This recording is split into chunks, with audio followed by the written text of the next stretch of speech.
Investigation Agent ng Philippine Drug Enforcement Agency or PDEA at team leader na nasa likod ng pre-operation report, order letter at authority to operate para hulihin ang artistang si Maricel Soriano at ng senador Ferdinand Bongbong Marcos Jr. dahil sa paggamit ng iligal na droga. Hello, maganda.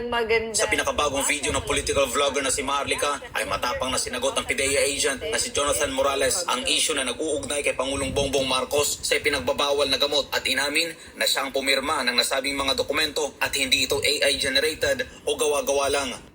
Gusto ko lang pong linawin na ito po ay perma ninyo at hindi po AI generated. Pero ako po yan. Ako po nag-prepare niyan. Okay, good. At yan po, hindi lang po iisang ganyan yung napirmahan ko.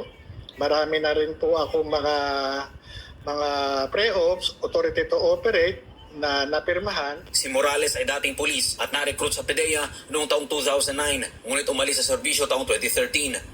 Meron pong litrato, wala pong video. Kasi yung pong litrato na yun, nanggaling po doon sa cellphone ng reporte o nung confidential informant. Pero sigurado po kayo sa pagkakatanda ninyo na nandoon sa litratong na naka-file, na i-file ninyo sa PDEA ang mukha ni Maricel Soriano at ni Bongbong Marcos? Opo.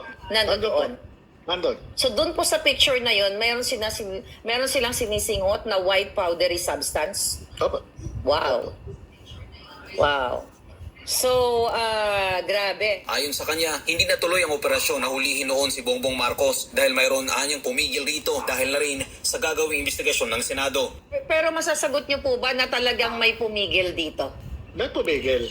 Pero hindi ko muna po sasabihin yung identity ng mga taong nasa likod niyan at doon na lang po sa Senado. Pagpaumanhin niyo po. Matatandaan nung unang lumabas ang mga dokumento ay tahasan itong itinanggi ng PDEA. Giit pa nga noon ng PDEA, gawa-gawa lang ang mga dokumentong yun dahil wala naman daw itong control number, bagay na sinagot ni Morales. Ito po ay walang control number.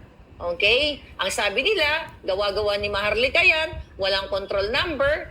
Okay? So ano po ba ang paliwanag natin? Bakit po walang control number ito? Yan po, kaya wala pong control number kasi nga hindi pinayagan, hindi natuloy. Kasi kung natuloy yan, ginawa ng opisina, after na mapirmahan, saka po namin dadalhin yan sa National Operation Center. Dahil sa mga revelasyon ni Morales, mas tumibay pa't naging malinaw sa taong bayan ang mga naunang pahayag ni dating Pangulong Rodrigo Duterte kaugnay ng umano'y paggamit ni PBBM ng iligal na droga. Ano po yung feeling nyo that moment na pinagbawalan kayong ituloy ang pag-aresto o pag-raid dito kay Maricel Soriano at kay Bongbong Marcos? Disappointment. Kasi unang-una, ang Comprehensive Dangerous Drugs Act, ginawa yan para sa, para sa any person, Hindi, walang exception dyan eh.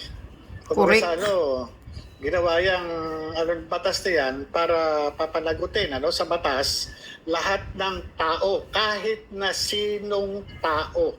Sa huli, hinamon ni Morales sa PBBM na sumailalim na lang sa drug test. Kaya ang demand sa kanya, lalo yung grupo namin, ang demand namin sa kanya is hair follicle drug test. Okay. Kung baga sa inyo, talagang yun, makikita talaga kung kahit na matagal kang gumamit, makikita ron. Para sa Diyos sa Pilipinas, kung mahal